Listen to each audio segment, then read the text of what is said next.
আমার দেশের আইন আদালত কি আল্লাহর কোরআন দিয়ে চলছে? সেক্রেটারিয়েট চলছে? আল্লাহর সব জায়গা থেকে আমরা খেদাইছি। হ্যাঁ মুসলমান, তোমার কি লজ্জা হয় না? সংসদ থেকে আল্লাহর হুকুম তাড়াইছো, সেক্রেটারিয়েট থেকে আল্লাহর হুকুম তাড়াইছো, ব্যাংক থেকে আল্লাহর হুকুম তাড়াইছো। ব্যাংকে আল্লাহর হুকুম আছে কি? আল্লাহর হুকুম কি সুদ না মুনাফা? ব্যবসা। আহাল্লাহুল বায়া ওয়া হাররামার রিবা।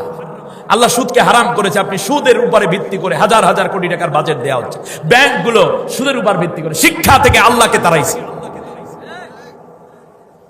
প্রত্যেকটা জায়গা থেকে আল্লাহর বান্দা হয়ে, আল্লাহর নিয়ামত খাইয়া, আল্লাহর চোখ দিয়ে দেখা দেখা, আল্লাহর মুখ দিয়ে বইলা বইলা, আল্লাহর দেওয়া হাত দিয়ে লেখা লেখা আল্লাহ তাআলার বিরুদ্ধে আইন পাস করছে। কত বড় নাফরমানি করে যাচ্ছ, একবার নিজে নিজে আত্মসমালোচনা করে দেখো। অপরদিকে যারা আল্লাহর এই বিধান কায়েম করতে চায় তাদেরকেও সুযোগ দিচ্ছে না।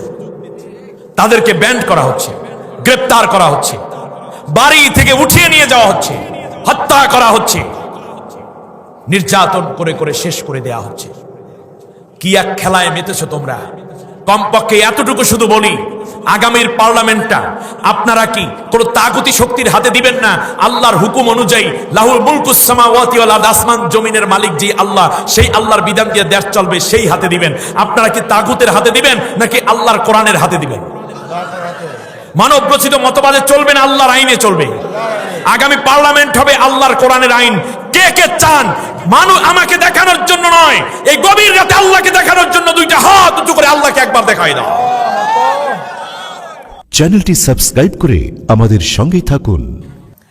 وما نقموا منهم إلا أن يؤمنوا بالله العزيز الحميد الذي له ملك السماوات والأرض والله على كل شيء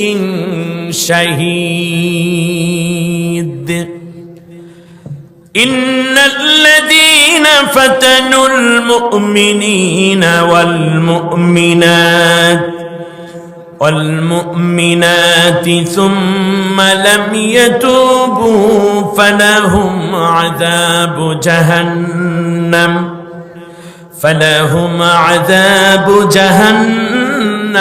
ولهم عذاب الحريق আমানতু বিল্লাহ অর্থ হচ্ছে, মনে রেখো সেই আসহাবুল উখদুদ যাদেরকে আগুনে পুড়ে হত্যা করার জন্য বিশাল কুণ্ডলী তৈরি করেছিল দাকিয়ানুস বাদশা, ঈমানদারদেরকে হত্যা করার জন্য তাদেরকে হাত পা বেঁধে দাউ দাউ করা আগুনের কিনারে এনে তারপর তারা বলেছিল যে তোমরা কালেমা ত্যাগ করো, তাহলেই তোমাদেরকে মুক্তি দেওয়া হবে, মুক্ত করা হবে। কিন্তু তারা আমি আল্লাহর উপরে ঈমান এনে আগুনের মধ্যে ঝাঁপ দিয়ে পড়েছে, কিন্তু দাকিয়ানুস বাদশার কাছে মাথা নত করে ঈমান বিক্রি করে নাই। আল্লাহু আকবার বলবেন না? আল্লাহ তাআলা বলছেন তাদের কোনো দোষ ছিল না। তাদের দোষ ছিল একটাই, তারা না ছিল কোনো সন্ত্রাসী, না ছিল দুর্নীতিবাজ, না ছিল জেনাকার, না ছিল মানুষের আগুন পোড়ানো বাড়ি, না ছিল তারা কোনো মানুষের উপর অত্যাচারী, না ছিল সুদখোর, না ছিল ঘুষখোর, না ছিল কোনো নাপাক চিন্তাকারী, না ছিল মানুষের সম্পদ লুণ্ঠনকারী। তাদের কোনোই দোষ ছিল না। তাদের অপরাধ ছিল একটাই, ওয়ামা নাকামু মিনহুম, একমাত্র অপরাধ ছিল এই যে ইল্লা আইয়ুমিনু বিল্লাহিল আজিজিল হামিদ, তারা এক মহাপরাক্রমশালী আল্লাহ তাআলার উপরে দৃঢ় বিশ্বাস এবং আস্থা রেখেছিল। এটাই ছিল তাদের অপরাধ। আজও ইসরায়েল বলেন, ফিলিস্তিন বলেন, গাজায় বলেন, কাশ্মীরে বলেন, সিরিয়ায় বলেন, আরাকানে বলেন, যেখানেই বলেন না কেন, বসনিয়া হার্জেগোভিনা বলেন, চেচনিয়া বলেন, সব জায়গায়, এমনকি বাংলাদেশেও যেই মুসলমানদের উপর অত্যাচার নির্যাতন করা হচ্ছে, তাদের কোনো অপরাধ নাই, সমাজের মধ্যে তারা সবচেয়ে ভালো মানুষ, সবচেয়ে সেরা মানুষ, এরপরেও তাদের উপর হত্যাযোগ্য অত্যাচার করা হচ্ছে একটাই কারণ, তারা চায় আমরা যেই আল্লাহর উপর ঈমান এনেছি এই জমিনটা আল্লাহর আইন দিয়ে চলুক। আর কোনো অপরাধ আছে? নাই। আর কোনো অপরাধ নাই তাদের, এটাই আল্লাহ স্বীকৃতি দিচ্ছেন। ওয়ামা নাকামু মিনহুম ইল্লা আইয়ুমিনু বিল্লাহিল আজিজিল হামিদ।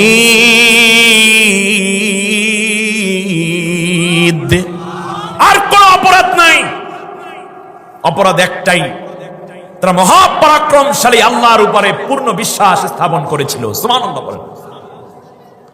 কোন আল্লাহ? কোন আল্লাহর উপরে ঈমান আনছে তার বর্ণনা দিচ্ছেন আল্লাহ তাআলা। আল্লাযী লাহু মুলকুস সামাওয়াতি ওয়াল আরদ, যে আল্লাহ তাআলার রাজত্ব হচ্ছে আসমান এবং জমিনের মধ্যে সম্পূর্ণ একমাত্র একচ্ছত্র মালিকানা যার প্রতিষ্ঠিত। সুবহানাল্লাহ। এই জমিনের মালিকানা কার? ওই আসমানের মালিকানা কার? এই জমিন কার? ওই আসমান কার?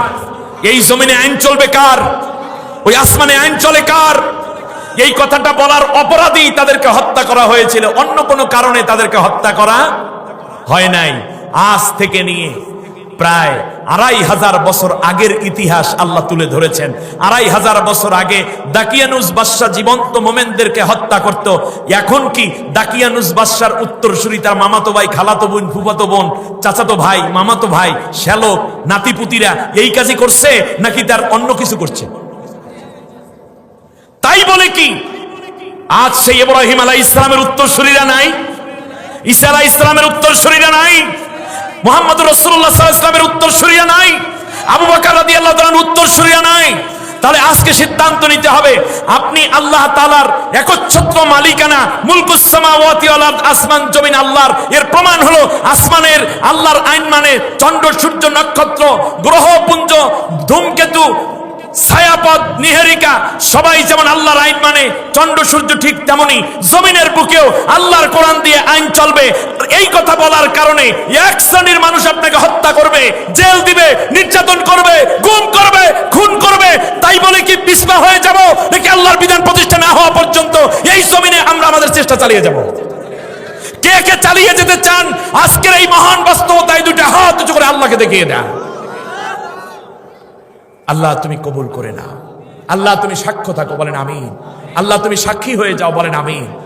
এবার আল্লাহ রাব্বুল আলামিন বলছেন, শোনো, ইন্নাল্লাযীনা ফাতানুল মুমিনিনা ওয়াল মুমিনাত। এই কথা বলার আগে আল্লাহ তাআলা বলছেন, এই জমিনের বুকে কে কি করে, কে আমার কোরআনের পক্ষে, আমার দ্বীনের জন্য জীবন দেয়, কষ্ট করে, আর কে দ্বীনের বিরোধিতা করে, এইগুলো আল্লাহ বুঝি চেনে না? কথা কয় না? হেলমেট পরা থাকে আর গুলি করে কোরআনের কর্মীকে হত্যা করে, এই জন্য আল্লাহ তাআলা তাদেরকে চেনেন না নাকি? হ্যাঁ, কথা কয় না? হেলমেট পরে যখন মুখটা ঢেকে নেয়, কালো কাপড় দিয়ে মাথা বাঁধে, কিংবা মুখটা যখন মাস্ক পরে নেয়, তখন আর আল্লাহ চেনে না তাদেরকে? রাতের আধারে গুম করা হচ্ছে, হত্যা করা হচ্ছে, এটা কি আল্লাহ চিনে না? বিমান থেকে হামলা করা হচ্ছে, আল্লাহ তাদেরকে চিনে না? অবশ্যই চিনে। এর জন্য আল্লাহ বলছেন, আল্লাহু আলা কুল্লি শাইইন শাহীদ। প্রত্যেকটা কাজের ব্যাপারে আমি আল্লাহ নিজেই সাক্ষ্য থাকি। আল্লাহু আকবার কও। প্রত্যেকটা কাজের ব্যাপারে আল্লাহ সাক্ষী থাকেন। শুনুন, যারা এই আল্লাহর হুকুমাতকে প্রতিষ্ঠার জন্য জীবন দেয় তারা হয় শহীদ। আর আল্লাহ তাআলা বললেন, আমি হইলাম ওই যে যারা হত্যা করলো এবং যারা হত্যা হইল আমার কোরআনের বিধানের জন্য, আর যারা হত্যা করলো সকলের ব্যাপারে আমি আল্লাহ নিজেই শহীদ থাকি। নিঃসন্দেহে আমি আল্লাহ তাআলা সাক্ষ্যদাতা হিসেবে যথেষ্ট হয়ে যাই। রাতের আধারে পুরো লাইট বন্ধ করে দিয়ে, ইলেকট্রিসিটি বন্ধ করে দিয়ে, নেটওয়ার্ক বন্ধ করে দিয়ে তারপরে হত্যা করা হয়। কেউ দেখে না, কিন্তু যিনি দেখেন তার নাম কি? লা তা'খুযুহু সিনাতুন ওয়ালা নাওম। তন্দ্রা কিংবা নিদ্রা কোনদিন তাকে কোনো স্পর্শ করে না। বলুন মারহাবা। আমার আল্লাহ আবার বলছেন, শোনো, আমি আল্লাহ তাআলা এরপরেও শোনো, যেই আঙ্গুলে ট্রিগার চিপে তুমি আমার মুসলমানের বুকে গুলি চালাইয়া শেষ করে দিলা, মনে রেখো এই আঙ্গুল কিয়ামতের দিন আমি আল্লাহর কাছে সাক্ষ্য দিবে। বলুন আল্লাহু আকবার। ওয়া নুসাউইয়া বানানা, এই আঙ্গুল কিয়ামতের দিন আমি আল্লাহর সাথে কথা বলবে। আর তোমরা যেই পা দিয়ে হেঁটে গিয়ে গিয়ে হত্যা করেছো, অতুকাল্লিবুনা আইদিহিম ওয়া তাশহাদু আরজুলুহুম বিমা কানু ইয়াকসিবুন। কার কথা? আল্লাহ রাব্বুল আলামিন বলেন, হাত কথা বলবে এবং পা সাক্ষ্য দিয়ে বলবে, আল্লাহ তোমার নির্দোষ বান্দাগুলোকে এইভাবে হত্যা করেছিল। আল্লাহু আকবার, এইভাবে হত্যা করেছে। আল্লাহ রাব্বুল আলামিন আবার বলেন, শুনুন, ইন্নাল্লাযীনা ফাতানুল মুমিনিনা ওয়াল মুমিনাত, যারাই অত্যাচার করে, কষ্ট দেয়, নির্যাতন করে মুমিন নারী এবং পুরুষদেরকে, সুম্মা লাম ইয়াতুবু, এই কাজ করার পরেও যারা তওবা করলো না, তারা নামাজি হোক, রোজাদার হোক, দাড়িওয়ালা হোক, তবলিগে যাক, পীরের মুরিদ হোক, কিংবা দেশ বিদেশে গাড়ি থাকুক, বাড়ি থাকুক, বড় চাকরিজীবী হোক, ধন দৌলত যতই থাকুক না কেন, আমি আল্লাহর স্পষ্ট ঘোষণা হলো, আমার কোরআনের কর্মী, আমার দ্বীনের দায়ীদেরকে যারা হত্যা করবা, নির্যাতন করবা, রিমান্ডে নিয়ে নখগুলা তুলে ফেলবা।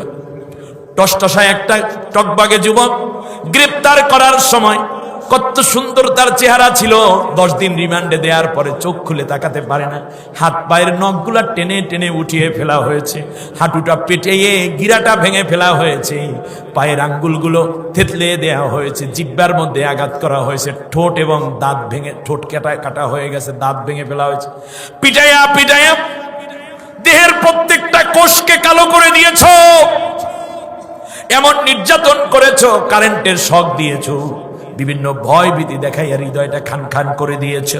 আমার আল্লাহ ডাক দিয়া বলেন, ইন্নাল্লাযীনা ফাতানুল মুমিনিনা ওয়াল মুমিনাত, এমন কষ্ট নির্যাতন যারা দিবে আমার ইমানদারদেরকে, সুম্মা লাম ইয়াতুবু, এরপরে যদি তওবা করে তোমরা ফিরে না আসো, আবারও যদি ওই কাজের দিকে যাও, তাহলে মনে রেখো, ফালাহুম আযাবু জাহান্নাম, তাদের জন্যই রয়েছে জাহান্নামের চূড়ান্ত শাস্তি, ওয়ালাহুম আযাবুল হারিক, আর এদের জন্যই রয়েছে আমি আল্লাহর কাছে জ্বলন্ত অগ্নির চূড়ান্ত শাস্তি, যন্ত্রণাদায়ক শাস্তি। কার কথা? আপনি পুলিশ হন, র্যাব হন, গোয়েন্দা হন, ডিবি হন, ডিএসপি হন, আনসার হন, যাই হন না কেন, মন্ত্রী হন, এমপি হন, কোন মুমিন নারী পুরুষকে যদি এই কষ্ট দেয়া হয়, তাহলে আপনার চূড়ান্ত শাস্তি হচ্ছে জাহান্নাম। আপনি শান্তি দুনিয়ায় পাবেন না, আখিরাতেও পাবেন না। এরপর আল্লাহ রাব্বুল আলামিন বলেন, তবে মনে রেখো, ইন্নাল্লাযীনা আমানু ওয়া আমিলুস সালিহাত, আর যারা আগে খারাপ করেছিল কিন্তু এখন তওবা করে আল্লাহর কোরআনের পথে চলে এসেছে এবং দ্বীনের কাজে আত্মনিয়োগ করেছে, আল্লাহ রাব্বুল আলামিন বলেন, লাহুম জান্নাতুন তাজরি মিন তাহতিহাল আনহার, তাদের জন্যই রয়েছে জান্নাত যার তলদেশ দিয়ে ঝর্ণাধারা প্রবাহিত। সুবহানাল্লাহ। এক পুলিশ গুলি করতে চায়, আর এক পুলিশ বলে না, গুলি করতে পারবে না। যে বলল পারবে না, এই ইমানদার আর যে গুলি করে চাকরির প্রমোশন নিতে চায়, এ নিশ্চিত জাহান্নামী হয়ে গেছে। আপনি কার কথায় মুসলমানের বুকে গুলি চালাচ্ছেন? ওমাই ইয়াকতুল মুমিনা মুতাআম্মিদান ফাজাযাউহু জাহান্নাম, যারা মুমিনদেরকে কষ্ট দিবে তাদের জাহান্নাম যেমন, তাদেরকে হত্যা করলেও মনে রেখো তাদের পরিণতি কেবলই জাহান্নাম। জান্নাত তাদের জন্য আমি হারাম করে রেখেছি। দুনিয়ার কোন লালসা পেয়েছে আপনাকে? আল্লাহ রাব্বুল আলামিন বলেন, শুনুন, যালিকা হুয়াল ফাউজুল আযীম, আর ফাউজুল কাবীর, যালিকা হুয়াল ফাউজুল কাবীর, আর এটাই হচ্ছে মানুষের জন্য চূড়ান্ত সাফল্য, যে সে তওবা করলো আর ইমানদারদেরকে ভালোবেসে আবার আমি আল্লাহর উপরে ঈমান এনে নেক কাজ করা শুরু করে দিল। এরাই হচ্ছে দুনিয়ার বুকে যেমন আমার পছন্দের মানুষ, ঠিক তাদের জন্যই রয়েছে বড় রকমের সাফল্য। বলুন মারহাবা। ইন্না বাতশা রব্বিকা লাশাদীদ, এ পর্যন্ত আজকে আমি চিন্তা করেছি কথা বলবো। ইন্না বাতশা রব্বিকা, মনে রেখো, তোমরা মনে করেছো ক্ষমতায় গিয়েছো, জাতিসংঘ তোমার, কমনওয়েলথ তোমার, ওআইসি তোমার, তোমরা মনে করেছো এমনি করে করে যত অর্গানাইজেশন আছে সবগুলো তোমাদের, হ্যাঁ, G8 তোমার, G7 তোমার, এমনি করে করে ইউরোপীয় ইউনিয়ন তোমার, এই চিন্তা করে মাথা খারাপ করেছো। মনে রেখো, আমার ধরা বড় কঠিন, আমি যাকে ধরি তাকে ছাড়ি না। আমার বন্ধুগণ, আমি তেলাওয়াত করেছি সূরা বুরুজ থেকে। সূরা বুরুজ মক্কায় অবতীর্ণ এই সূরা, এই সূরাটির মধ্যে রয়েছে 22টি আয়াত, একটি রুকু। মক্কায় অবতীর্ণ এই সূরাটির মধ্য থেকে আমি আপনাদের জন্য 8, 9, 10, 11 এবং 12, 8, 9, 10, 11, 12 এই 5টি আয়াত তিলাওয়াত করেছি। এর উপর তাফসীর করতে হলে একটা সময় দরকার। আপনারা জানেন আমি বিষয় ভিত্তিক ধারাবাহিক কথা বলা পছন্দ করি, এবং আমাকে যারা চিনেন তাফসীরের এই অঙ্গনে আপনারা দেখেছেন আমাকে আল্লাহ যতটুকু জ্ঞান দিয়েছেন, আল্লাহ আলহামদুলিল্লাহ আমি কোরআনের একজন ছাত্র, এবং আমি কোরআনের একেবারেই ক্ষুদ্র একজন ছাত্র। আল্লাহ আমাকে যতটুকু জ্ঞান দিয়েছেন, আল্লাহ যতটুকু দয়া করে দিয়েছেন, তা দিয়ে আমি চাই কোরআনের আলোকে কোরআনের কথা বলতে। আমি যদি আজকে আলোচনাটুকু শুরু করতে যাই তাহলে রাত অনেক হয়ে যাবে। আপনাদের কি ধৈর্য কুলাবে? আর আধা ঘন্টা কথা বলবো, আপনাদের কষ্ট হবে না তো? কষ্ট হবে না তো? ব্যাস, তাহলে আমরা চলে আসি মূল জায়গায়। দাকিয়ানুস নামক এক বাদশা, সে আইন করেছে ঈসা পয়গম্বরের উপরে এবং এক আল্লাহর উপরে যারা ঈমান আনবে তাদেরকে সে হত্যা করে ফেলবে। শুনতেছেন? কার উপর ঈমান আনবে? আর কোন নবীর উপরে? তৎকালীন বাদশার নাম কি? দাকিয়ানুস। এই কথা সে গোটা দেশে ঢোল শহরত করে জানিয়ে দিয়েছে। এখন তো আলহামদুলিল্লাহ ফেসবুক আছে, টুইটার আছে, ইউটিউব আছে, টেলিভিশন আছে, পেপার পত্রিকা আছে, মেসেঞ্জার আছে, মেসেজ আছে, এরপরে আমাদের আর কি আছে, হ্যাঁ, ইনস্টাগ্রাম আছে, হোয়াটসঅ্যাপ আছে, এরপরে এটা কি বলে, ইমো আছে, ফাইবার আছে, থ্রেড আছে, বর্তমানে একটা বেরোয় থ্রেড, অনেকগুলো মাধ্যম আছে। কিন্তু সেই সময় টুইটার আছে, তখন তো এইগুলো ছিল না। ঢোল শহরত করে জানিয়ে দিল যে ঈসা পয়গম্বরের উপরে, ঈসাকে যে নবী মানবা আর আল্লাহকে যারা বিশ্বাস করবা, সেই সময় এক দেবতার নাম ছিল উনকুস নামক এক দেবতা ছিল, উনকুচ।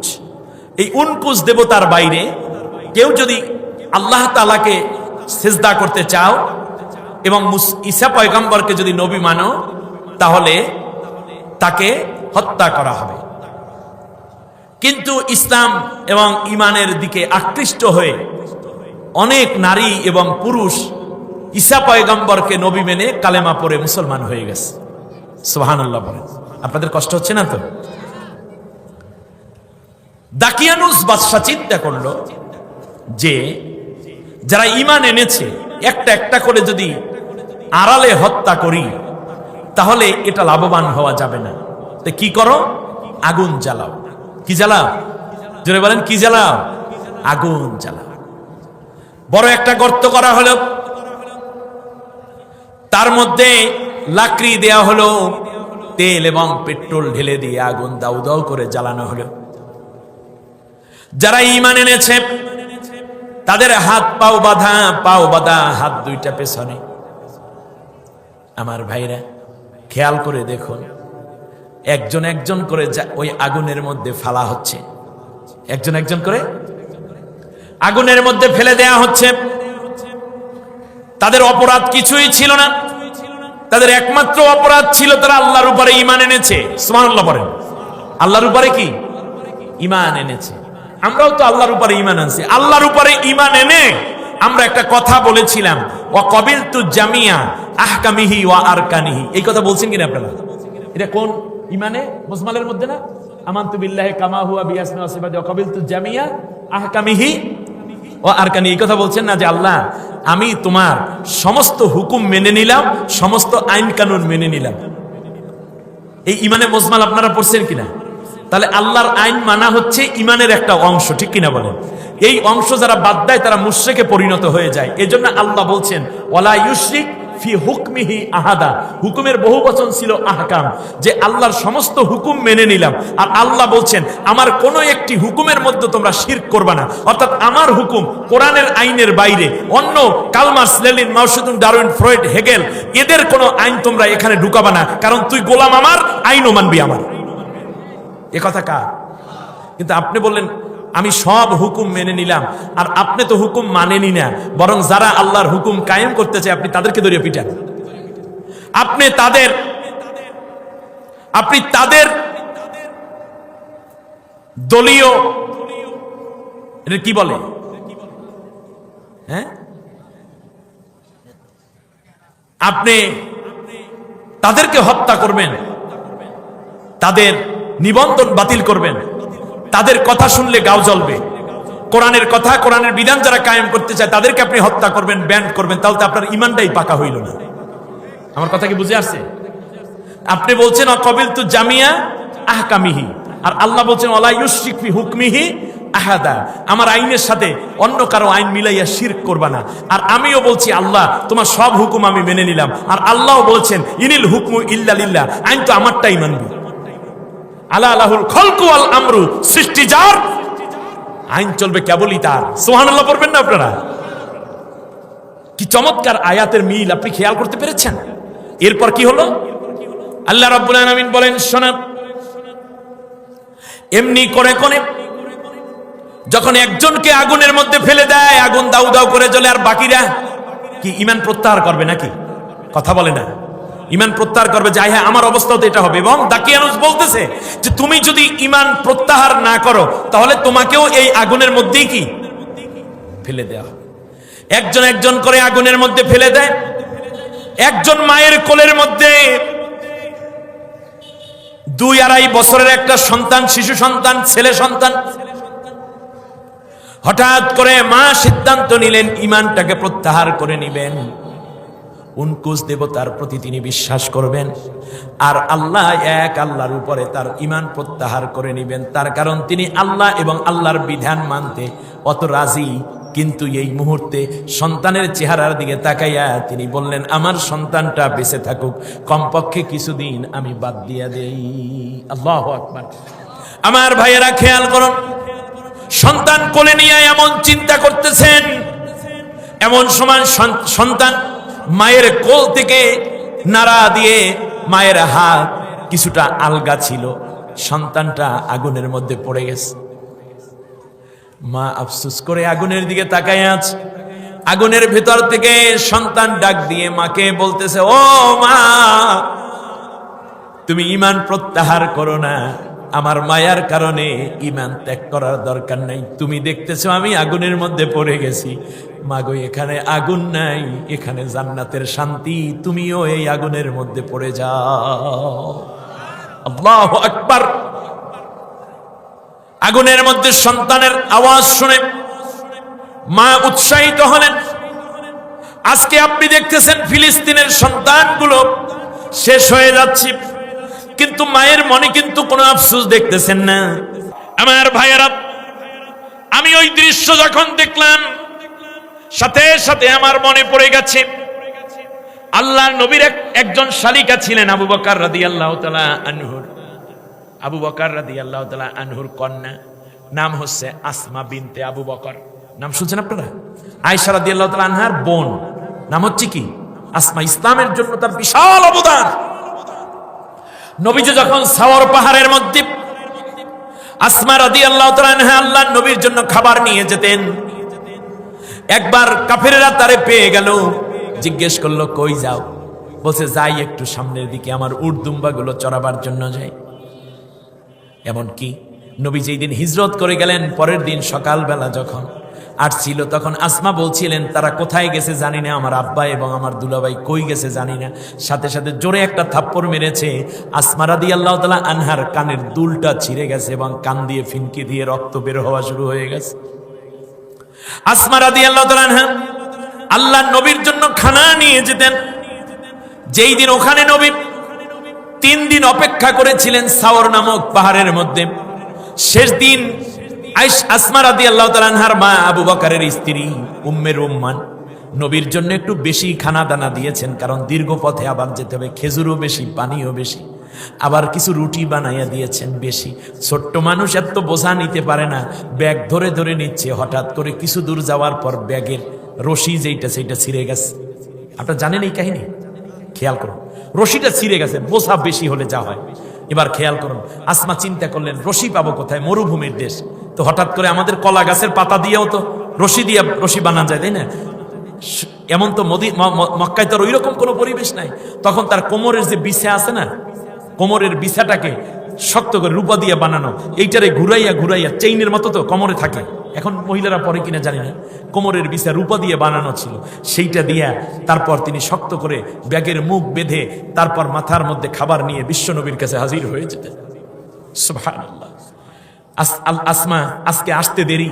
নবী বলেন, আসমা আজকে দেরি হলো কেন? বলল, নবী আমাকে মাফ করবেন, এই কারণে আমার দেরি হয়ে গেছে, কাফেরেরা আমাকে দেখছে, এই জন্য আমি অনেক ঘুরে আসছি, এবং আমি একসময় পথও হারিয়ে গেছিলাম, তখন কে যেন আমার হাত ধরে ধরে আগাই দিয়েছে। আল্লাহ নবী বলেন, আসমারে তোমাকে যে পথ দেখাই দিয়েছে তিনি কেউ নন, তিনি হচ্ছেন আল্লাহর ফেরেশতা জিবরাইল। সুবহানাল্লাহ, সুবহানাল্লাহ। আল্লাহ রাব্বুল আলামিনের জন্য বলেছেন, ইন্নাল্লাযীনা ক্বালু রাব্বুনাল্লাহু থুম্মা ইসতাকামু তাতানাজ্জালু আলাইহিমুল মালাইকাতু আল্লা তাখাফু ওয়া লা তাহজানু ওয়া আবশিরু বিল জান্নাতিল্লাতী কুনতুম তুআদুন। নিঃসন্দেহে যারা বলে, নিঃসন্দেহে আমাদের আল্লাহ হচ্ছেন আমাদের রব, এই কথার উপরে যারা ইস্তেকামাত থাকে, টালমাটাল হয়ে যায় না, তাদের জন্য আমি আসমান থেকে রহমতের ফেরেশতা নাজিল করতে থাকি। সুবহানাল্লাহ। তারা বলে, লা তাখাফু, ভয় পেও না, ওয়ালা তাহজানু, তোমরা দুশ্চিন্তাগ্রস্ত হয়ো না, নাহানু আউলিয়াউকুম ফিল হায়াতিদ দুনিয়া ওয়া ফিল আখিরাহ, দুনিয়া এবং আখিরাতে আমরা তোমাদের সাথী হয়ে আছি। সুবহানাল্লাহ বলেন। আর আল্লাহ তাআলা এই যারা ঈমান আনার পরে ইস্তেকামাত থাকে, ওই একটা বন্দুকের আওয়াজ, একটা গ্রেনেডের আওয়াজ, একজনের ফাঁসি, দুইজনের জেল, তিনজনের কারাদণ্ড দেখে যারা ভয় পায় না, আল্লাহ রাব্বুল আলামিন তাদের প্রশংসা করে বলছেন, মিনাল মুমিনিনা রিজালুন সাদাকু মা আহাদুল্লাহ আলাইহি ফামিনহুম মান কাদা নাহবাহু ওয়া মিনহুম মান ইয়ানতাযির ওয়া মা বাদদালু তাবদীলা। ওই দলের মধ্যে, ওই গোষ্ঠীর মধ্যে, ওই পার্টিটার মধ্যে, ওই কওমের মধ্যে এমনও লোক আছে, একজনকে হত্যা করা হয় আর একজনকে হত্যার জন্য অর্ডার দিয়ে প্রস্তুত করা হয়, যারা জানে আমিও শহীদ হয়ে যাচ্ছি, আমার বড়জনও শহীদ হয়েছে, আরো শহীদের সিরিয়ালে অনেকের নাম আছে, ফাঁসি হবে, কিডন্যাপ হবে, গুলি হবে, হত্যা করা হবে, কিন্তু এরপর ওয়ামা বাদদালু তাবদীলা, একদিন তারা লা ইলাহা ইল্লাল্লাহ মুহাম্মাদুর রাসূলুল্লাহ বলে আল্লাহর উপরে ঈমান এনে এই জমিনে আল্লাহর দ্বীন প্রতিষ্ঠার আন্দোলনে শামিল হয়েছে। অত্যাচার যতই আসুক, এক চুল পরিমাণ তারা পিছপা হয়ে তাদের শপথ থেকে পরিবর্তিত হয় না। আল্লাহু আকবার। এরকম একটি কাফেলা আমার দেশেও আছে, ঠিক কিনা বলেন? কিসের ভয় করো? কিসের ভয় করো তুমি? আর কিসের ভয় আমাকে দেখাও তুমি? আমরা ভয়কে জয় করি একমাত্র আল্লাহকে ভয় করার পরে, এই হৃদয়ে কারো ভয় নেই, ঠিক কিনা কও? আমার বন্ধুগণ, আসমা বিনতে আবু বকর, নবী সাল্লাল্লাহু আলাইহি ওয়াসাল্লাম দেখলেন কোমরের বিছা দিয়া খাবারের ব্যাগের মুখ বান্দা, নবী চোখের পানি ছেড়ে দিলেন, আসমারে তোমার গালের ঘাটা এখনো শুকায় নাই, কান থেকে রক্ত এখনো বেরোচ্ছে, আর তুমি এখনো পর্যন্ত কষ্ট করে যাচ্ছ। কথা শুনতে শুনতে নবীজি বলেন, আনতে জাতির নিকাতাইন, তুমি হচ্ছ দুই নিকাতের অধিকারী, অর্থাৎ আমি মুহাম্মদুর রাসূলুল্লাহর সাথে তোমার কোমরের একটা রশি বান্ধা থাকলো, আরেকটা রশি আল্লাহর কোমরের সাথে বান্ধা থাকলো। সুবহানাল্লাহ। এই পৃথিবীতে যারা ইসলামকে এক বিন্দু দিয়েছে, ইসলাম তাদেরকে এক সিন্ধু ফিরিয়ে দিয়ে ধন্য করে দিয়েছে, ঠিক কিনা বলেন? এই আসমা, এই আসমা, তার সন্তান আব্দুল্লাহ ইবনে জুবাইর ইবনে আওয়াম। আসমা রাদিয়াল্লাহু তাআলা আনহার বয়স তখন 102 বছর। আপনারা কথা শুনতেছেন আমার? আমি ফিলিস্তিনের ওই মায়ের যে এসে মুখের কাপড় সরিয়ে দিয়ে বলতেছে, তুমি তো কাপুরুষ নও, আমি তোমাকে অবৈধভাবে ধারণ করিনি, তুমি আজকে চলছে ইসলামের পথে শহীদ হতে, আমার দেশের ভূখণ্ড উদ্ধার করার জন্য, জালেম, খুনি, সন্ত্রাসী, পৃথিবীর নিকৃষ্ট ইহুদিদের বিরুদ্ধে লড়াই করার জন্য তুমি মুখ ঢেকে কথা বলছো কেন? মুখ খুলে কথা বলো, তুমি শহীদ হবে, আর আমি কিয়ামতের দিন শহীদের মা হিসেবে আল্লাহর সামনে দাঁড়িয়ে ধন্য হব। বলেন সুবহানাল্লাহ। আমার বন্ধুগণ, সে আসমার কথা বলছি, এই মাকে কেন্দ্র করে। আসমা রাদিয়াল্লাহু তাআলা আনহার 102 বছর বয়স, চোখের আলো নাই, অন্ধ হয়ে গেছেন, 102 বছর বয়স। হাজ্জাজ বিন ইউসুফ তৎকালীন জালেম শাসক, খাঁটি মুসলিমদের বিরুদ্ধে যুদ্ধ ঘোষণা করেছে। পৃথিবীতে নামধারী বহু মুনাফিক, নামধারী মুসলিম শাসক নেককার মুসলমানদেরকে হত্যা করে তার রাষ্ট্র এবং তার ক্ষমতাকে টেকানোর জন্য আপ্রাণ চেষ্টা চালিয়েছে, ঠিক না বলেন? হাজ্জাজ বিন ইউসুফ তাদের মধ্যেই একজন। অজস্র মুমিনকে হত্যা করেছে, তাবিঈনদেরকে, কোন সাহাবীকেও হত্যা করেছে, মিনজাইক দিয়ে কাবা ঘর ভেঙে ফেলেছে, কাবা ঘরে আগুন দিয়েছে। এ হচ্ছে হাজ্জাজ বিন ইউসুফ। ৮০,০০০ নেককার আলেমকে হত্যা করেছিল এই হাজ্জাজ বিন ইউসুফ।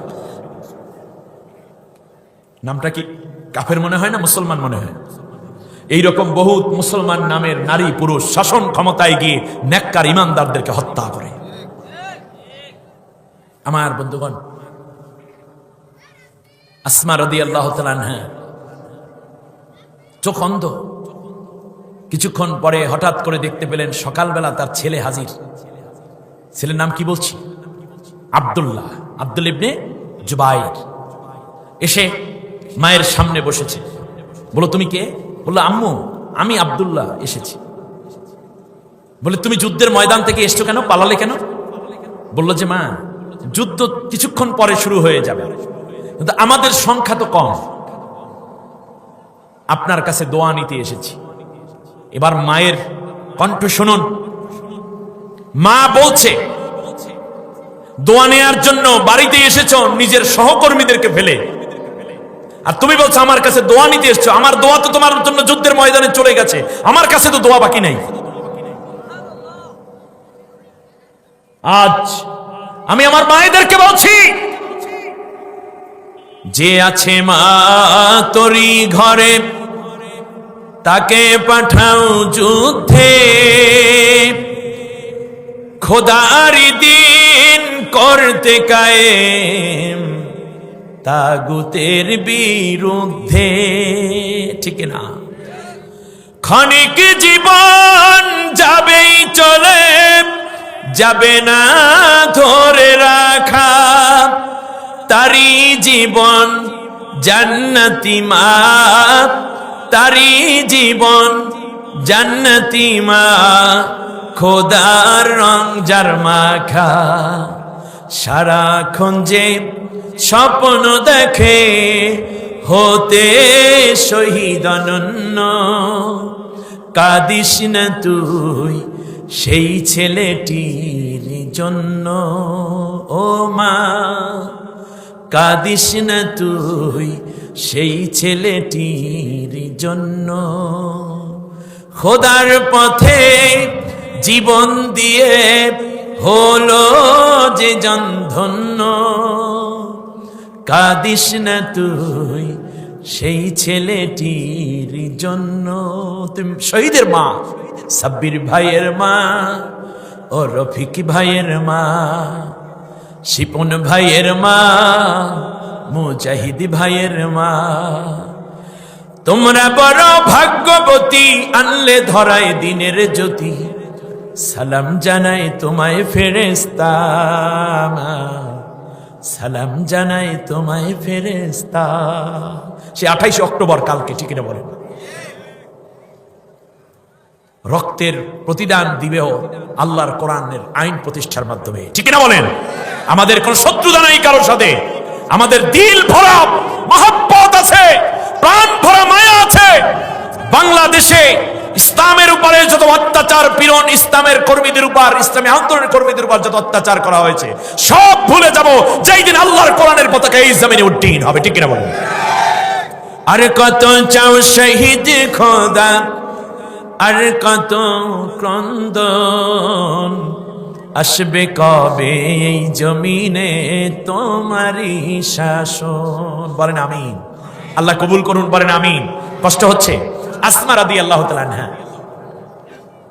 শেষ পর্যন্ত বললেন, মা আপনার দোয়া নিতে এসেছি, আমি শহীদ হতে চাই। মা বললেন, তাহলে আমার কাছে আসো। যেমন মা তেমন সন্তান। কাছে আসার পরে মাথায় হাত দিয়েছে, অন্ধ তো, গায়ে হাত দিয়ে দেখতেছে মাথার মধ্যে হেলমেট লোহার, গায়ের মধ্যে বর্ম পরা লোহার। জিজ্ঞেস করলো, কি ব্যাপার, তুমি কি শহীদ হতে চাও না? বললে, হ্যাঁ চাই। বলে তাই লোহার পোশাক পরেছে কেন? লোহার পোশাক পরলে তোমাকে কেউ হত্যা করতে পারবে না, তুমি শহীদ হবা কেন? তুমি শহীদ হতে চাও, তাহলে তোমার লোহার বর্মটাকে খুলে ফেলতে হবে। এবার সন্তান আব্দুল্লাহ বলছে, মা গো, আপনি যেন খুশি থাকেন যে আমার সন্তানকে কেউ মারতে পারবে না, যেহেতু সে লোহার পোশাক দিয়ে শরীর ঢেকে রেখেছে, এই জন্য লোহার পোশাক পরেছি। বলছে, তুমি আমাকে সেই মা মনে করেছো? মা চাচ্ছে কি সন্তানটা কি হোক? শহীদ হোক। তারপর বললেন যে এই পোশাক পরে যুদ্ধের ময়দানে যাওয়া কাপুরুষতা, তুমি লোহার পোশাক খুলে ফেলো। মায়ের কথায় লোহার পোশাক খুলে ফেলল। এবার বলল, আব্দুল্লাহ তুমি আরো কাছে আসো, এবার তোমার গায়ের ঘেরান শুকে নেই আমি একটু। সুবহানাল্লাহ।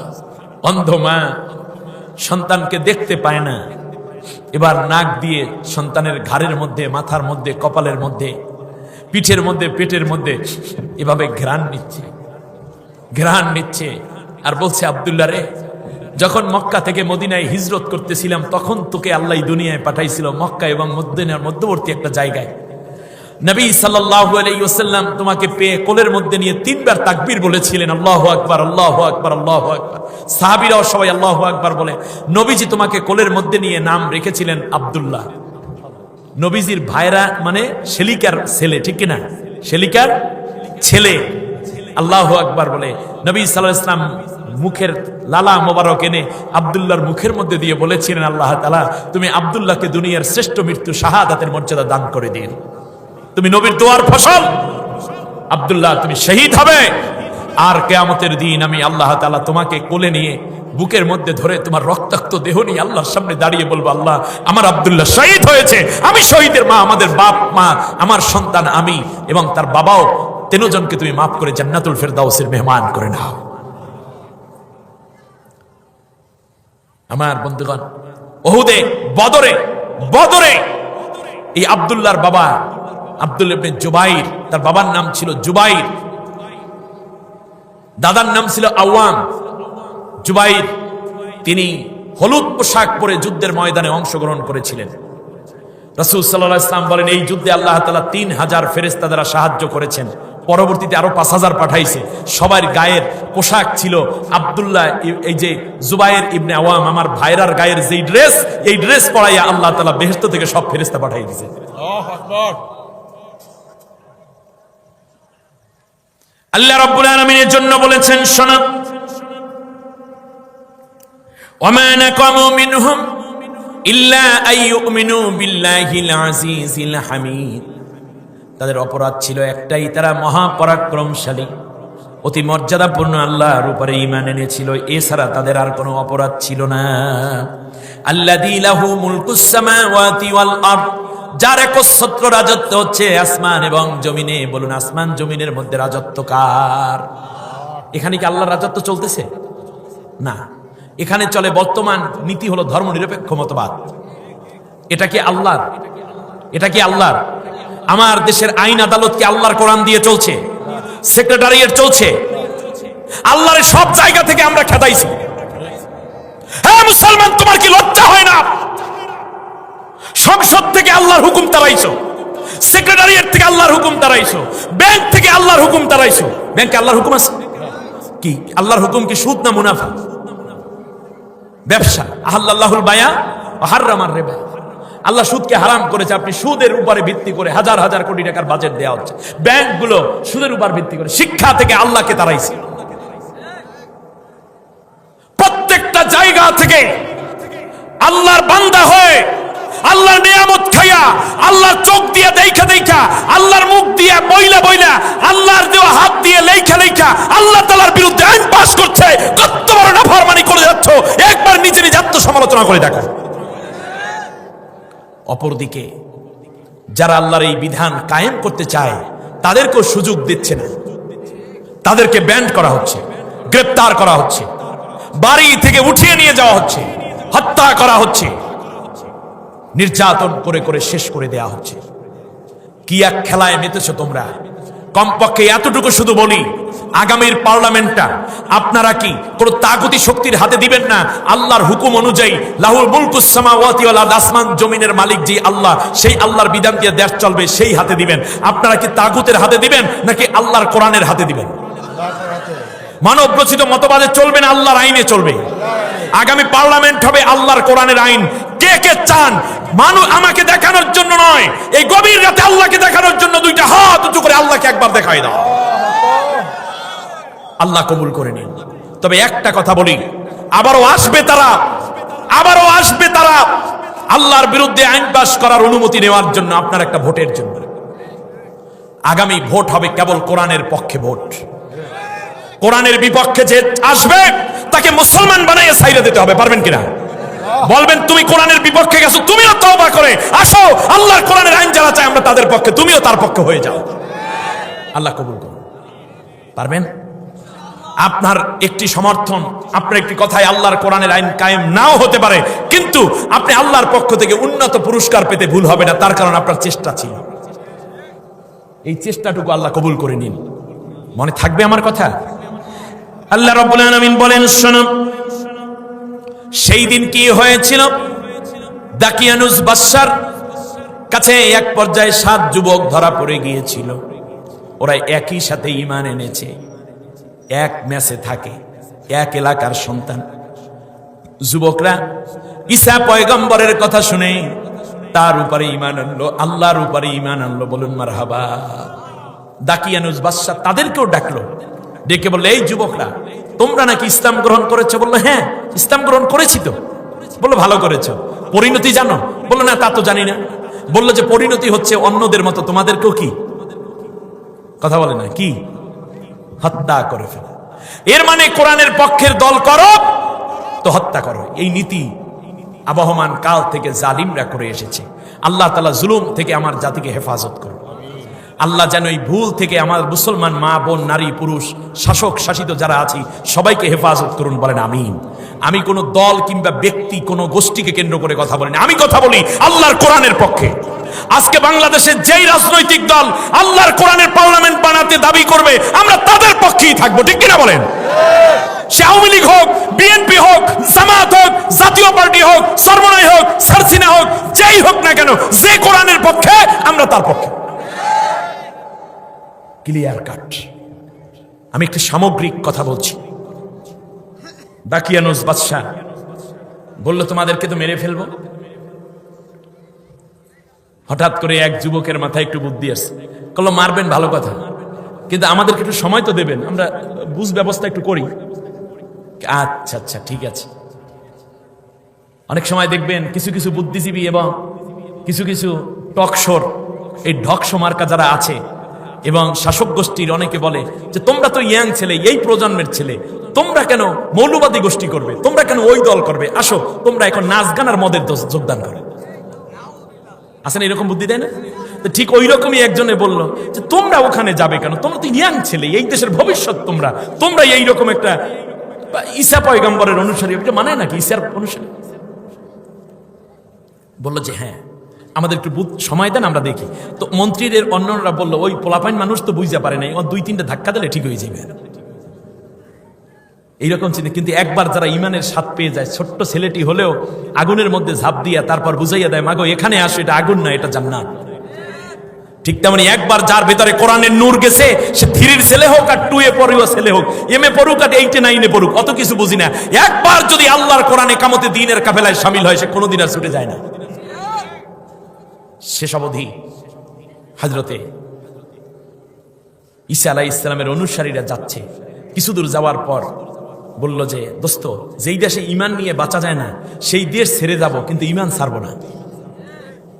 রওনা করেছে, রাত হয়ে গেছে। একটা কুকুর, নাম হলো কিতমির, কিছু দূর যাওয়ার পরে দেখলো একটা কুকুর তাদেরকে অনুসরণ করছে। শোনার পরে অনুসরণের শব্দ পেল, পেছন দিক থেকে তাকাই দেয় কুকুর। কুকুরের বদঅভ্যাস হইল নিজের জাতি দেখলে ঘেউ ঘেউ করে। ঠিক কিনা বলো?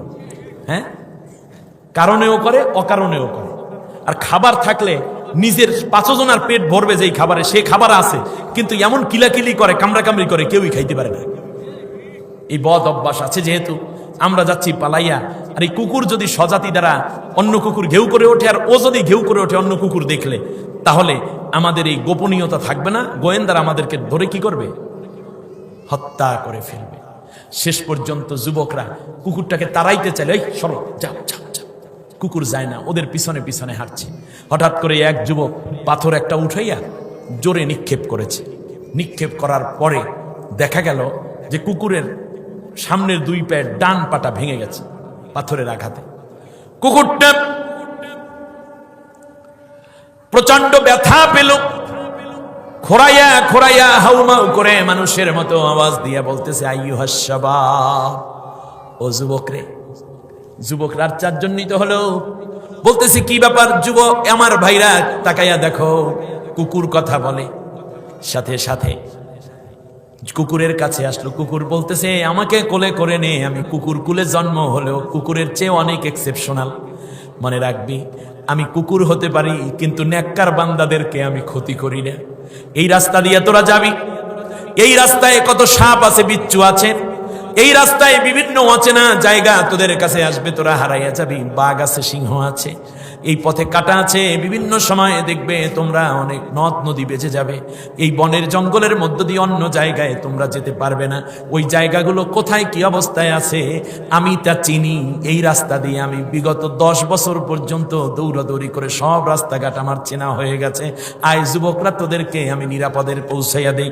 সাথে সাথে যুবকরা কুকুরটাকে কোলের মধ্যে তুলে নিল, কাঁধের মধ্যে তুলে নেয়। এক এক যুবক পালাক্রমে নেয়। কুকুর ডাক দিয়া বলে, যাও আর একটু সামনে। এবার কুকুর বলে, একটু দাঁড়াও, একেবারে চুপ হয়ে যাও। ওই টহল বাহিনী পুলিশেরা ওই দিক দিয়া যায়, যদি কোনো রকম তোমাদের শব্দ পায় তাহলে অ্যারেস্ট করে ফেলবে। ওরা চলে যাক, তারপরে তুমি যাও। এরপর যখন চলে যায়, কুকুর আবার বলে, এবার হাঁটা শুরু করো। বললো, ডান দিকে যাইও না, বাম দিক দিয়ে যাও। ডান দিকে সাপ আর সাপে ভরা, বাম দিক দিয়ে যাও। বাম দিকে যায় যুবক। আবার বলে, একটু হাত উঁচু করো, দেখো গাছে কি সুন্দর কাঁদি কাঁদি কলা পেকে আছে, দেখো না গাছে গাছে আম পেকে আছে, কি সুন্দর কাঁঠাল পেকে আছে, ভালো মতো ফল ফ্রুট গুলা খাইয়ালাম।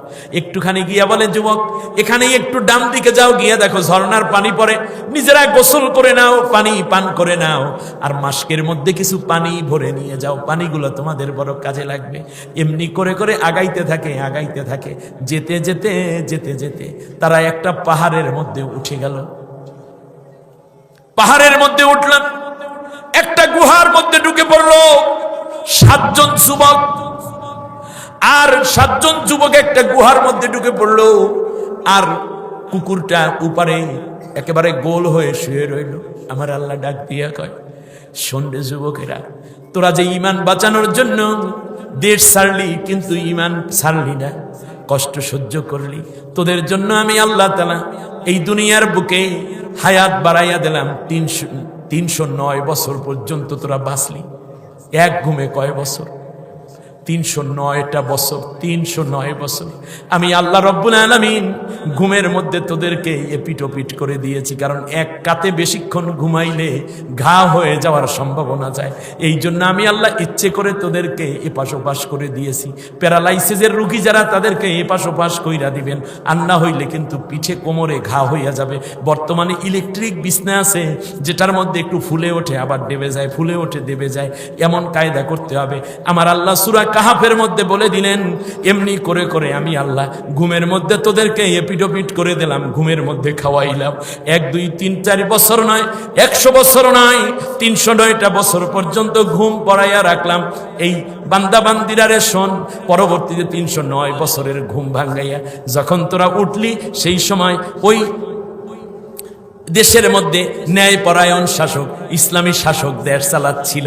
তখন তোরা তোদের পরিচয় পাইলি, এবং পরিচয় দিয়া ওই বাজারে যাওয়ার পরে তাদের মুদ্রা দেখে বুঝতে পারছে 309 বছর আগে একটা শাসক ছিল। সেই সময় তাদের এই মুদ্রা ছিল, সন লেখা আছে, টাকার উপর সন লেখা থাকে না? পয়সার উপরে সন লেখা আছে।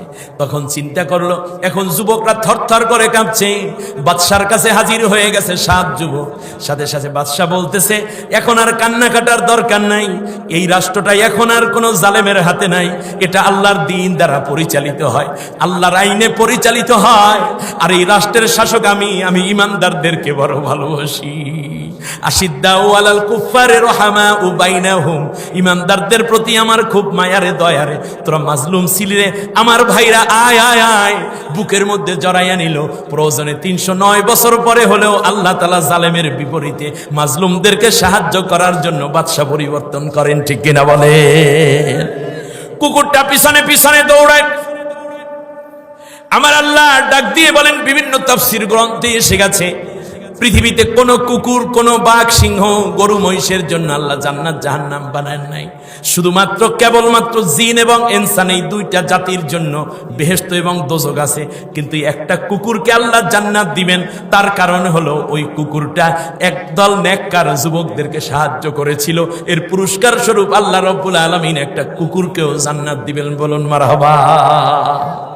তাহলে বোঝা যায়, বিপদগ্রস্ত মোমেন ইমানদারদেরকে যারা সাহায্য দেয়, আল্লাহ তাদেরকেও জান্নাতের ফয়সালা করে দেন। সুতরাং আজ সময় এসেছে, আপনি মাজলুমকে সাহায্য করবেন না ধরাইয়া দেবেন। পুলিশের মধ্যে হাজার হাজার পুলিশ ভাই আছে, বোন আছে, যারা মাজলুমদেরকে সাহায্য করে যাচ্ছে।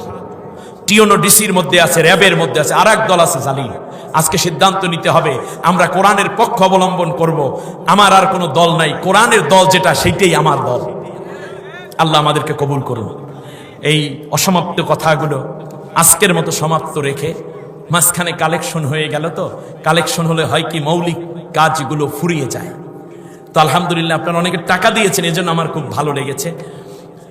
তো আল্লাহ শুকরিয়া। আল্লাহ তাআলা মাহফিল কর্তৃপক্ষকে কবুল করুন, বলেন আমিন। অনেক মেহনত করেছেন। দাঁড়ানো ভাইরা বসে পড়ুন, মায়েরা বসে পড়ুন। আল্লাহ তাআলা এই জন্য বলেছেন, ওমা নাকামু মিনহুম ইল্লা আইয়ুমিনু বিল্লাহিল আজিজিল হামিদ। তাদের কোনো দোষ নাই, মহাপরাক্রমশালী আল্লাহর উপরে বিশ্বাস করেছে। আর সেই বিশ্বাস মানে আল্লাহর শুধু নামাজ পড়া, শুধু রোজা রাখা। আমরা নামাজও পড়বো ইমানের কারণে, রোজাও রাখবো ইমানের কারণে, হজ পালন করব ইমানের কারণে, যাকাত দেব ইমানের কারণে, পর্দা করব কোন কারণে? ইমানের কারণে। কিন্তু নবী সাল্লাল্লাহু আলাইহি ওয়াসাল্লাম শুধু এইগুলা করেছেন না, রাষ্ট্রও চালাইছে। সেটা কি ইমানের কারণে না বেঈমানের কারণে? নাউযুবিল্লাহ, সেটাও তো ইমানের কারণে, ঠিক কিনা? 2-4 বছর না, কয় বছর? 10 বছর একটানা নবী মদিনায় মক্কায় রাষ্ট্র চালাইছেন। কয় বছর?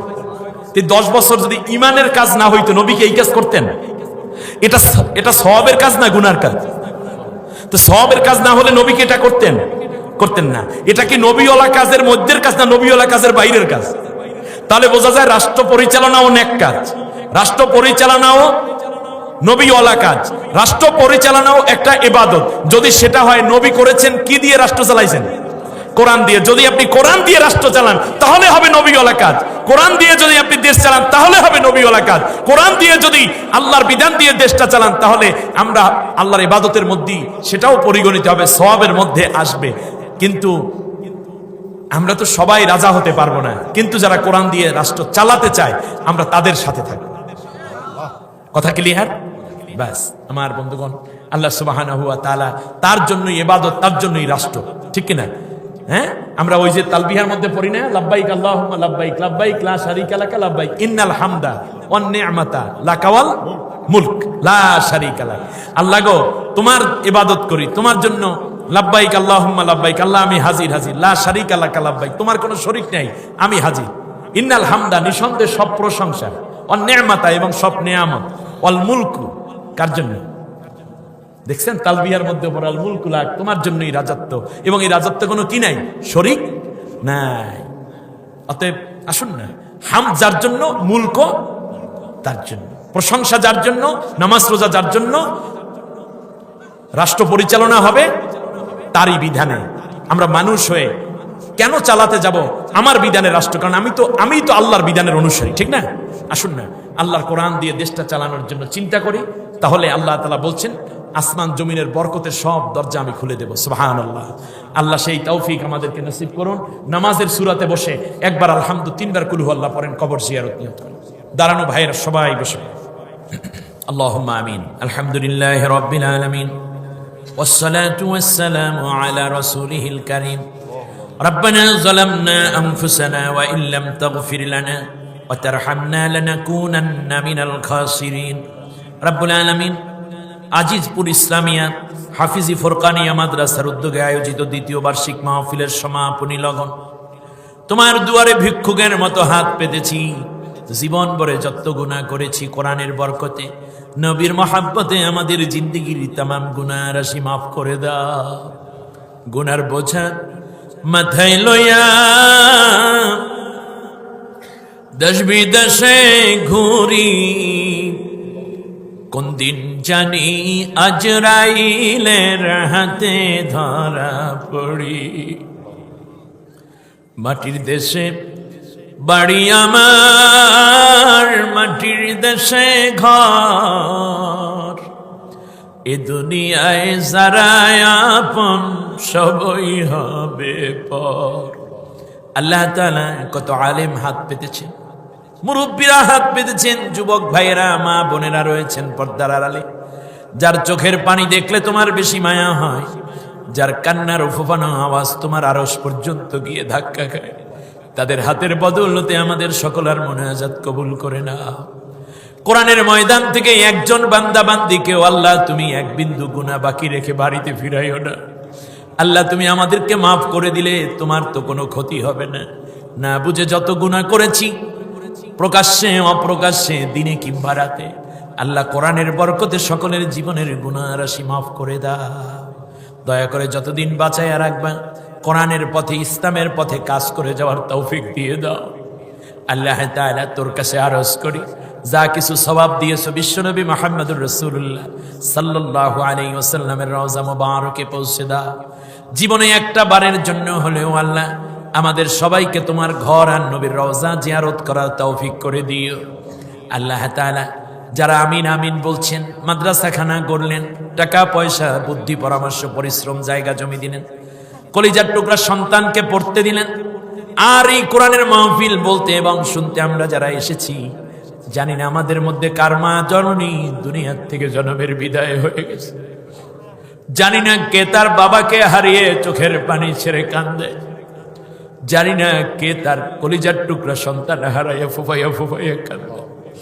আল্লাহ দয়া করে প্রত্যেকের কবর আযাব মাফ করে দাও, সকলকে জান্নাতুল ফিরদাউসের মেহমান বানায়া নাও।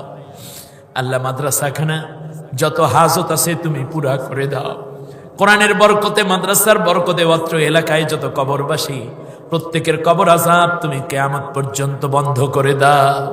আল্লাহ তাআলা যা আমিন আমিন বলছেন শারীরিক সুস্থতা দাও, মনের নেক মাকাসিদ গুলো পুরা করে দাও। কিয়ামত পর্যন্ত মাদ্রাসা এবং মাহফিলকে তুমি কায়েম ও দায়েম করে দাও। সভাপতি সাহেব আল্লাহ তাআলা তোমার কোরআনকে ভালোবেসে কোরআনের ছোট্ট ছোট্ট বুলবুলি গুলো হাফেজ হবে বলে বুকের মধ্যে টেনে নিলেন। আমাদের অনেক ভাইয়েরা, ইয়াং ভাইয়েরা এই জায়গায় সহযোগিতা দিয়েছেন, সামনে এগিয়ে এসেছেন। আল্লাহ অনেক ভাইদের নাম তুমি তো জানো, আমি না হয় ভুলে গেলাম। আল্লাহ দয়া করে সভাপতি সাহেব সহ মাদ্রাসার পরিচালনা পর্ষদ, মাহফিল পরিচালনা পর্ষদ তাদেরকে তোমার হাতে উঠাইয়া দিয়ে গেলাম। আল্লাহ তুমি সকলকে নিরাপত্তার সাথে ঈমান আমলে পরিপূর্ণ জিন্দেগি যাপনের তৌফিক করে দিও। নারীরা হাত পেতেছেন, কার মা নাই, কার যেন বাবা নাই, স্বামী হারাইয়া কে যেন কান্দে। আল্লাহ তাআলা দয়া করে সকলকে তুমি মাফ করে দাও।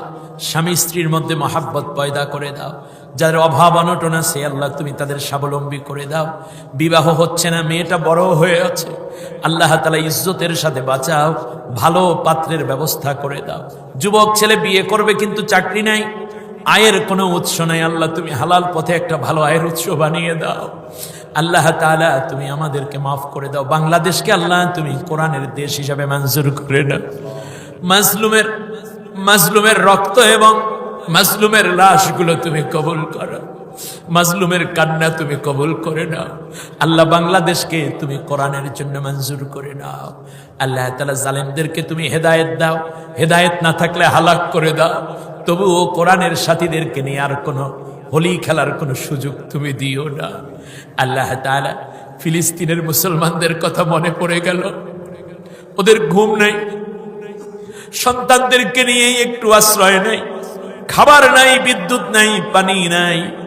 জালেমের গোষ্ঠীরা খাবার পর্যন্ত বিলাতে দেয় না, অনুমতি দেয় না। আল্লাহ তাআলা ওই মুসলিমদের জন্য তুমি ছাড়া কেউ নাই রে বলে। আল্লাহ জান্নাতের খানা দিয়ে তুমি ফিলিস্তিনের মুসলমান অসহায়দেরকে তুমি পেট ভরাইয়া দাও। আল্লাহ যারা শহীদ হয়ে গেলেন জান্নাতের বুলবুলিদেরকে আল্লাহ তুমি জান্নাতে ফিরাইয়া দাও। আল্লাহ তাআলা জালেমকে তুমি সামলাও। আল্লাহ ফিলিস্তিন, গাজা, ইসরায়েলকে তুমি মুসলমানদের হাতে উঠানোর ব্যবস্থা করে দাও। তুমি কুন ফায়াকুনের মালিক। ওয়াজআল লানা মিন লাদুনকা ওয়ালিয়্যা ওয়াজআল লানা মিন লাদুনকা নাসীরা। আল্লাহ তাআলা সাহায্যকারী পাঠাও, উদ্ধারকর্তা পাঠাও। মুসলমান শাসকগুলো পেট পূজারি হয়ে গেছে, দুনিয়া পূজারি হয়ে গেছে। আল্লাহ প্রত্যেকটা রাষ্ট্রে তুমি দিনদার, ইমানদার, কোরআনওয়ালা, আল্লাহ ঈমানওয়ালা শাসক বানায়া দাও। রব্বানা তাকাব্বাল মিন্না ইন্নাকা আনতাস সামিউল আলিম ওয়া তুব আলাইনা ইন্নাকা আনতাত তাওয়াবুর রহিম। সুবহান রাব্বিকা রাব্বিল ইজ্জাতি আম্মা ইয়াসিফুন ওয়া সালামুন আলাল মুরসালিন ওয়াজাল আখিরা কালামিনা ইনদাল মাউতি লা ইলাহা ইল্লাল্লাহু মুহাম্মাদুর রাসূলুল্লাহ। আসসালামু আলাইকুম ওয়া রাহমাতুল্লাহি ওয়া বারাকাতুহু।